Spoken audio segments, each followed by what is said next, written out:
Selama Natal, kalian dijaga, kalian bangga. Goblok kalian. Kemana Banser ketika gereja ditutup? Nggak ada satupun yang nongol. Goblok semua kalian orang Kristen ditipu sama NU.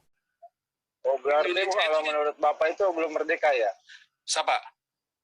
Indonesia itu belum merdeka berarti gitu? Indonesia itu dijajah sama Islam. Oh, berarti kalau presiden pun penjajah gitu ya, Pak? Presiden yang mana? Ya, presiden Indonesia kan Islam juga. Oh iya. Oh, berarti penjajah juga presiden? Iya. Wow. Saya akan mengekspos tentang beberapa statement yang sangat kontroversial dari seorang YouTuber atau seorang yang mengaku apologet atau pembela iman Kristen, yaitu Joseph Paul Chiang di channel YouTube-nya. Ini pendeta atau preman agama? Karena bukan hanya arogan banget, tapi pernyataannya itu sangatlah tidak berdasar. Bahkan yang konyolnya adalah dia sendiri melecehkan, merendahkan sesama umat Kristen di Indonesia dengan kata-kata makian atau kata-kata yang sangat tidak pantas. Yang menjadi problem juga adalah dia ikut menyerang yaitu kaum muslim, secara khusus di sini NU atau Banser NU. Sebagai seorang Kristen, saya sebenarnya ikut malu dan dari lubuk hati yang terdalam turut meminta maaf dengan kaum muslim, khususnya NU, karena orang akan tetap melihat dia sebagai seorang Kristen atau sebagai seorang pendeta.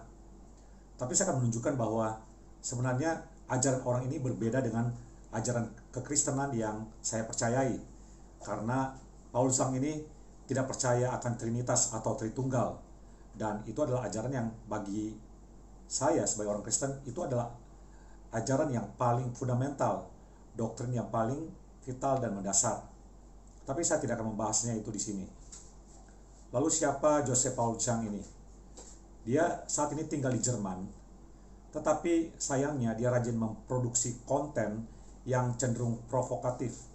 Bukan konten yang menyejukkan, bukan konten yang mengisi wawasan secara spiritual, tetapi mengklaim pembela iman hanya dengan cara yang brutal, yang agresif, dan dengan kata-kata yang kasar.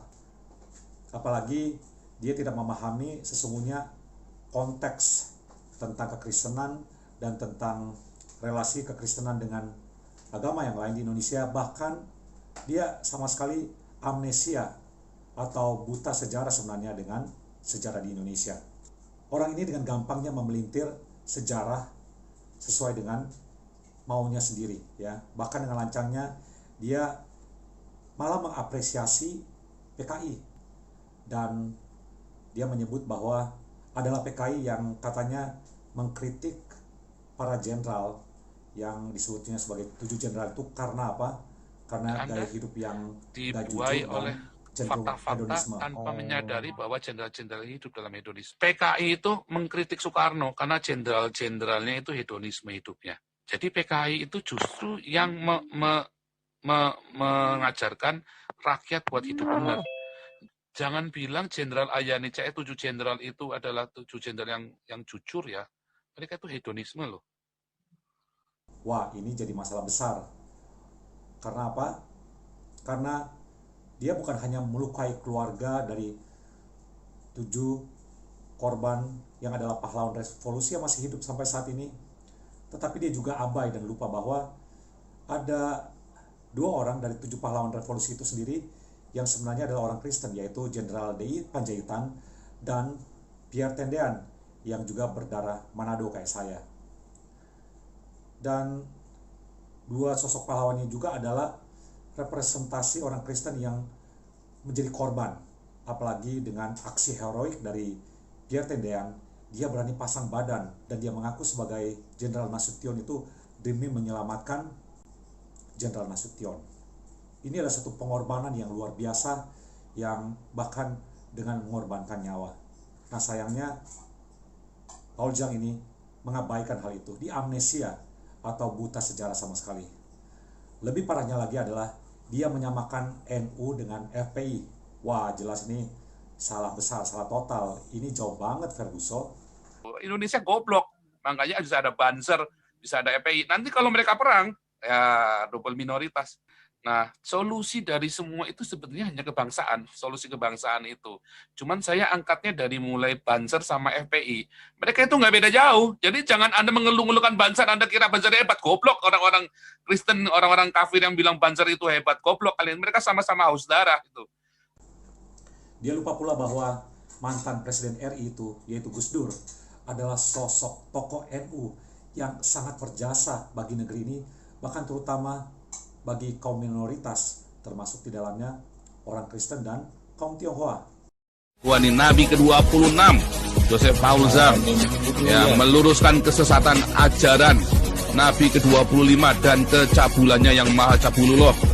Yang bisa laporin gua ke polisi penistaan agama, nih gua nih Nabi ke-26, Joseph Paul Zam, yang meluruskan kesesatan ajaran Nabi ke-25 dan kecabulannya yang maha cabulullah.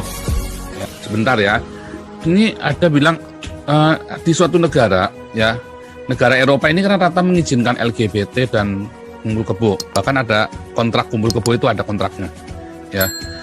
Apakah itu ada yang dirugikan ketika ada yang jadi LGBT itu? Apakah Anda yang ada yang dirugikan ketika tetangga Anda LGBT atau kumpul kebo? Ada nggak yang dirugikan? Tapi kalau Anda jadi Islam, ada nggak yang dirugikan? Banyak. Ketika Anda jadi Islam, yang dirugikan itu yang bukan Islam. Karena memang Islam ini bangsa dan biadab. Puasa saja bikin susah kita, ya kan? Kamu nggak makan aja, bikin susah kita yang makan, gitu loh. Kita disuruh nggak makan juga, kan bangsat biadab. Tapi coba kalau tetanggamu LGBT, kamu rugi nggak? Enggak. Kalau tetanggamu kumpul kebo, enggak. Kamu nggak rugi apa-apa. Jadi lebih baik LGBT dan kumpul kebo daripada Islam, sebetulnya. Benar nggak? Lihat di negara-negara yang mengizinkan LGBT dan kumpul kebo, pasti lebih maju daripada negara-negara Islam. Lebih maju. Kayak kalian orang Islam bangsat, ya kan? Kalian yang puasa, orang lain suruh susah demi kalian. Nah, itu lebih merugikan daripada LGBT dan kumpul kebo. Ya, ini supaya teman-teman tahu nih yang di live YouTube ini. Nggak ada orang LGBT kalian rugi itu nggak ada. Orang kumpul kebo terus kalian rugi, tetangganya rugi, nggak ada. Yang ada kalian puasa, orang lain pada rugi karena disuruh tutup. Kalian jadi Islam, gereja dibom. Itu yang ada. Ya kebudayaan dirusak gara-gara kalian.